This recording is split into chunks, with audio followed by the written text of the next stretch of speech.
Si Harry na nasa kulungan ay wala ng ngiti. Araw-araw, umaasa siyang darating ang payaso. Kung hindi sa aksidente, sana'y kasama niya ang mahal sa kalsada, nagbubuhat ng kotse para sa payaso, nagkakaanak. Ngunit ngayon, wala siyang magawa kundi mag-isa hanggang pagtanda. Ngayon, dumating si Harry para kunin siya. Biglang may pagsabog at ang pader ay sumabog. Isang grupo ng mga may baril ang pumasok at nagwala sa pamamaril. Pagkatapos talunin ang mga gwardiya, ginamit nila ang chainsaw para buksan ang kulungan ni Harry. Ang pinuno ay pumasok. Pagkatapos, tinanggal niya ang maskara. Tama, ito ang payaso na iniisip ni Harry.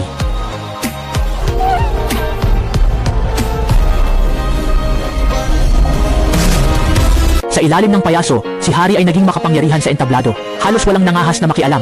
Sa araw na ito sa bar, isang lalaki ang pasimpleng tumingin kay Harry at tinanggap ang malamig na tubig.